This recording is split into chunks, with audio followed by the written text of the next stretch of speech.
नमस्कार, मैं डॉक्टर धीरज गोयल हूँ, डायरेक्टर एवं senior consultant department of GI surgery, GI oncology, Dharamshila Narayana super speciality hospital, Vasundhara enclave, Delhi.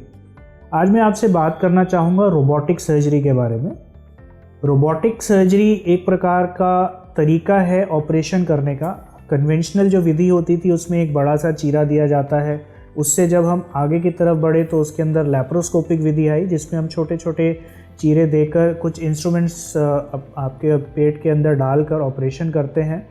उससे ऊपर उत्कृष्ट विधि जो अब आई है that is robotic surgery. Robotic surgery के अंदर ऑपरेशन करने वाला व्यक्ति सर्जन ही है, वही सर्जन जो चीरा देकर सर्जरी कर रहा था या जो लैप्रोस्कोपिक सर्जरी कर रहा था, वही सर्जन आपकी रोबोटिक सर्जरी भी कर रहा है। फ़र्क इसके अंदर सिर्फ इतना होता है कि जो काम करने वाले हाथ हैं उस समय वो रोबोट के होते हैं। रोबोट एक मशीन है जिसको मरीज़ की जो ऑपरेटिंग टेबल है उसके पास ले जाया जाता है। रोबोट की 3 से 4 आर्म्स होती हैं, जिसमें हम शरीर में वही लैप्रोस्कोपिक सर्जरी में जैसे कुछ छोटे छोटे छिद्र बनाए जाते हैं, उसी के थ्रू रोबोट की आर्म्स के थ्रू इंस्ट्रूमेंट्स जाते हैं। रोबोट मरीज़ की ऑपरेटिंग टेबल के पास है, सर्जन थोड़ी सी दूरी पर, कुछ फीट की दूरी पर बैठा हुआ कंसोल में देखकर सर्जरी कर रहा है। सर्जन जो इंस्ट्रक्शन दे रहा है रोबोटिक आर्म्स को, वो रोबोटिक आर्म्स पेट में जाकर ऑपरेशन कर रही हैं। सर्जन एक कंसोल में देख रहा होता है और उसकी जो हैंड की मूवमेंट है वो एग्जैक्टली रोबोट की जो आर्म्स होती हैं, रोबोट के जो हाथ हैं, उसके अंदर वो ट्रांसलेट हो जाती हैं। तो इस प्रकार से रोबोटिक सर्जरी की जाती है। रोबोटिक सर्जरी के कुछ फ़ायदे हैं। रोबोटिक सर्जरी को समझने के लिए हमारे को ये भी समझना होगा कि रोबोटिक सर्जरी कहाँ पर हमें यूज़ करनी चाहिए या कहाँ पर हमारे को रोबोटिक सर्जरी यूज़ नहीं करनी चाहिए। रोबोटिक सर्जरी पेट की किसी भी सर्जरी के अंदर इस्तेमाल की जा सकती है, जैसे हम लैप्रोस्कोपी विधि को करते हैं। रोबोटिक सर्जरी का जो ज़्यादा इस्तेमाल या ज़्यादा यूजेज है या ज़्यादा फ़ायदा है वो हमारी डीप पेल्विक सर्जरी, मतलब जो हमारे शरीर के निचले भाग हैं, कहने का मतलब मल स्थान, रेक्टम की सर्जरी हो गई या यूट्रस की सर्जरी हो गई या प्रोस्टेट मतलब गुदूद की सर्जरी हो गई, बच्चेदानी की सर्जरी हो गई, या अगर हम शरीर के ऊपरी भाग की तरफ चलें तो फूड पाइप की जो सर्जरी हो गई या पेट की सर्जरीज हो गई, बड़ी आंत की सर्जरी, ये सब रोबोटिक सर्जरी विधि द्वारा की जाती है।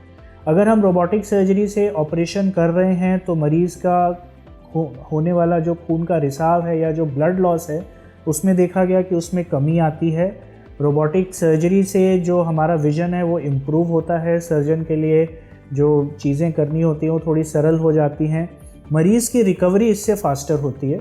मरीज़ को ऑपरेशन के बाद होने वाला जो दर्द है वो काफ़ी कम हो जाता है और उसी प्रकार से बिकॉज़ उसको दर्द कम है तो मरीज़ का ऑपरेशन के बाद जो चलना है वो जल्दी शुरू होता है, खाना पीना जल्दी शुरू होता है और मरीज़ को हम घर जल्दी भेज सकते हैं। एक चीज़ इम्पॉर्टेंट इस पर मैं स्ट्रेस देना चाहूँगा कैंसर के विषय में, कैंसर और रोबोटिक सर्जरी। रोबोटिक सर्जरी का जो मेन रोल हमारा आ रहा है वो कैंसर के अंदर है।